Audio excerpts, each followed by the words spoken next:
Hey everybody, it's Kneecap here, and welcome to This Week in WoW for the week of January 25th. As always, we'll get started with the Mythic Plus affixes for the week. This week we have Fortified, Raging, Explosive, and Tormented. Again, that's Fortified, Raging, Explosive, and Tormented. A little bit of a step up in difficulty this week.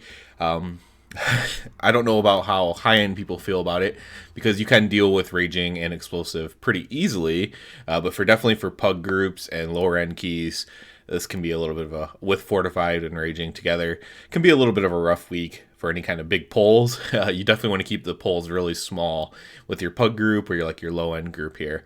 I did take advantage of last week, I mentioned, by doing quite a few keys this past week. And, it was pretty easy. Sanguine, of course, got a refresher that Sanguine can be a little bit rough once again in pug groups and lower end groups, but it wasn't too bad overall. Let's go ahead and talk about what's going on in game this week. This week we have the Torghast Beast of Protégum event. This is not the one that I like. I like the Chorus of Souls or whatever it's called.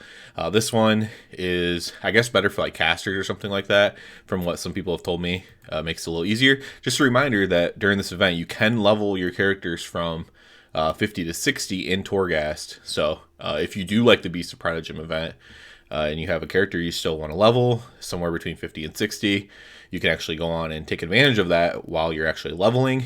Makes it super easy. We have the Pet Battle bonus event going on. Again, not something that's really for me, but it is a niche in the game that I respect, the people who do like it. And the biggest thing this week, and probably the most exciting thing, which is a little bit sad maybe, is PvP Brawl Comp Stomps going on. This is just really cool. It's a good way to get honor. It's a good way to get renown.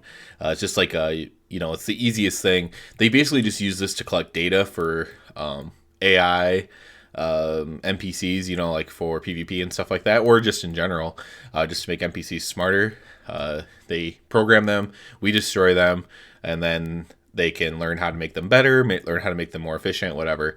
But the good news is we get a lot of rewards out of this, so this is a really good one. You'll see a lot of the high-end people just grinding this out for anything that they need still, whether that's renown or just honor or whatever. You'll see people grinding this out, I'm sure, this week, as we always do. We also have the Lunar Festival starting later on in the week. This is actually one of the cooler events, in my opinion. Even though it's not a major event, there's actually a decent amount of stuff to do for the Lunar Festival. So that'll be starting going on, which is nice to have, if you're into the holiday stuff at all, it's nice to have a little side thing to do in the game to go along with whatever your normal activities are. The other thing is, I believe we might be getting some sort of announcement coming from Blizzard this week. Some people are speculating that maybe it'll be something about 10.0. I doubt that. Maybe we'll get the 9.2 patch date, though, or something like that. And maybe we'll get, or maybe it won't even be World of Warcraft related. But I believe it was Mike Ybarra, now I believe he's the head director guy of Blizzard or something like that. Not the CEO, that's still Kotick, but he's in charge of the games or something like that.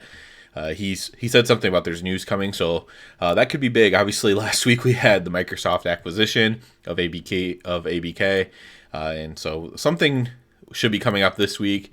It'll probably be games related. If it's World of Warcraft related at all, obviously, I'll probably do a video on that and talk about that. Other than that, been trying to... Rat Paladin's looking really bad for next patch right now. It's looking awful. The tier sets are still broken on the PTR. And we're probably about a month away from the patch. And they haven't even been tested yet because it's broken. Tested effectively because it's broken. I believe the power level is going to be way too low, even if it was working correctly. Hopefully they've been working on a rework for it this whole time. I just highly doubt that. I think they've just pushed right to the side and said they don't care about it this patch. I hope I'm wrong. But I have been working on my Boomkin just in case, so I have something to play that's not just tank level DPS and raid. Because that's just very depressing to think about. So hopefully they just completely turn it around, but I definitely don't have my hopes up for it. So I've been playing on my Druid a lot, trying to gear it up, gain eye level, gain Mythic Plus score, all that kind of stuff that you want to do on a character that you might be maining for a patch. So I've been working on that a lot and playing the game a decent amount. I do find Mythic Plus to be a lot more enjoyable when you're a class that people want to have, or a spec that people want to have in their groups.